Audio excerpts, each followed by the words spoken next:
Welcome back to Full Circle Florida as we bring in ABC News Political Director Rick Klein. Rick, this was one of those weeks in the news cycle when local becomes national and national becomes local. The college protests, too big for the president to ignore. He finally made it clear where the line is between free speech and hate speech. But did he wait too long to talk to America? And is the Biden campaign concerned that this starts to look like '68 when there was so much unrest that it ignited a thirst for law and order, and that resulted in Richard Nixon being president? Yeah, I mean, look, the images are stark and startling, and they do feed into what Donald Trump has been saying about the border and about crime and about chaos, not just on college campuses, but well beyond. And I think that has to be a political concern, even if the protesters don't necessarily represent a majority of young people or of college students or really any of that at all. The unrest out there, the angst, the protests, all of it is adding up to a feeling of uncertainty, which is tough if you're the incumbent running for re-election.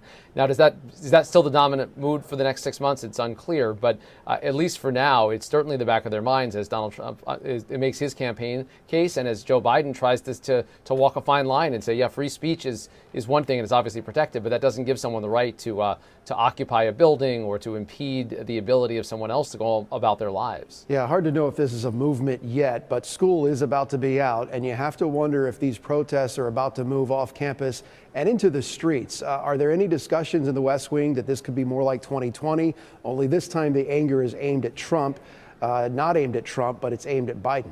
Yeah, I think, look, the 1968 is an apt comparison for a lot of people because of the unrest that we saw on college campuses and around the country. Keep in mind, the Democratic Convention is going to be in Chicago, of all places, this summer. And I think the Democratic Convention there, the Milwaukee Convention a month earlier for the Republicans, those are going to be obvious targets. We haven't seen a lot of protests or a lot of this kind of anger directed at the presidential candidates themselves, but I think with school getting out, it becomes kind of an obvious potential target. And I think it's something that everyone has to be on guard against and hope that things proceed safely. Okay, help me make sense of this. The Democrat leaders saying they're going to come together in the House to save Speaker Mike Johnson's job if his own party tries to throw him out. Is that bipartisan unity? What's happening there? I think it's an attempt by Democrats to grab some relevance and to make a reminder to Speaker Johnson that he only has the job because of them. That makes his job some ways harder.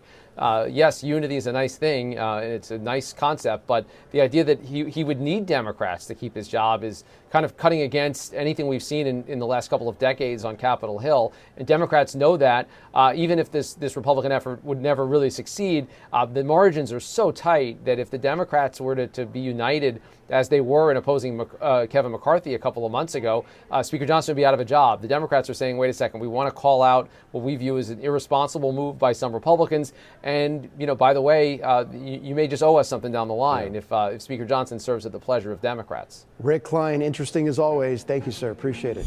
Next on Full Circle Florida, my in-depth interview with State Attorney Susie Lopez and her response to Andrew Warren.